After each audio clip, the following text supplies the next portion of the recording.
although I was familiar myself with many chapters in the history both of Palestine and of Zionism, I was still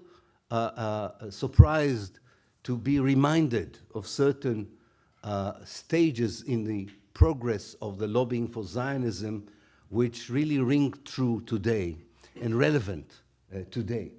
For instance, the fact that Zionism began as an evangelical Christian project before it became a Jewish one.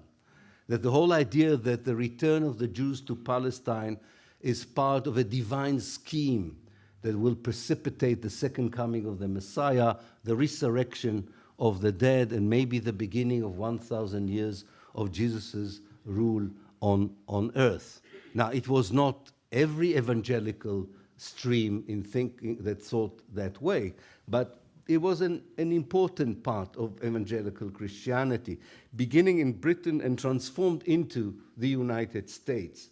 by people who at first you could call them theologians rather than politicians, but very soon some of them became politicians of importance, and they, especially in Britain, they provided a certain theological justification for a new imperial thinking, not just about Palestine, but of the whole Eastern Mediterranean, the Mashreq.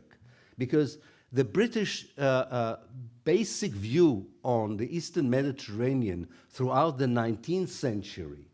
was that although the Ottoman Empire that ruled that area was in decline, it was better to keep it intact, because a disintegration of the empire would create a struggle for spoils among the European powers and could lead to something which would be called later on a world war, which in fact is what happened.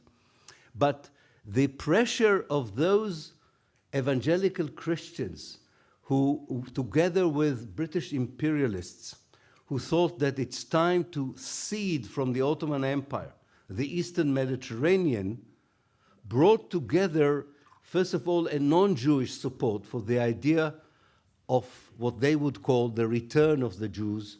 to Palestine and the replacement of the Palestinian with a Jewish kingdom or state or republic, depends on who we are talking about. Now, it means that already throughout the 19th century, people were discussing the fate of Palestine and the Palestinians without the Palestinians being aware that they are becoming a regional project or even a global project of colonization.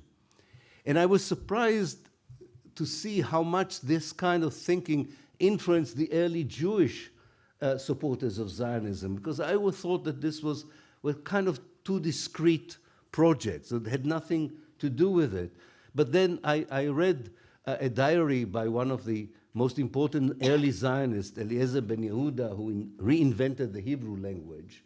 He was very much influenced by evangelical Christianity and changed his mind about Zionism in the sense that he said, yes, we should redefine Judaism, not as a religion, but as a nationalism, but I think they're right, it should happen in Palestine and not anywhere else. So there was an impact of that kind of thinking, the imperial thinking, the theological thinking, coming from Christianity on the very nascent, very small number of Jewish intellectuals who thought that the best solution for anti-Semitism in Central and Eastern Europe was to create or establish a Jewish state in Palestine. So that's the beginning, which, as you can probably understand today, is not just an intellectual or an interesting forgotten chapter of the past. It's still a very relevant alliance that is still working today. By the way, not only in the United States, where we are all familiar with the term Christian Zionists as a lobby that supports Israel. You go to Sweden, you go to Denmark, you go to Norway. Christian Zionism is alive in Europe and in the United Kingdom as well, as an idea that supports Israel unconditionally in the name of the same theology that began the whole Zionist project. To my surprise, when I was in Malaysia, I met leaders of the Christian community in Malaysia, and they also are very much under the influence of Christian Zionists in that respect. So this is an alliance of the past which is still steadfast today.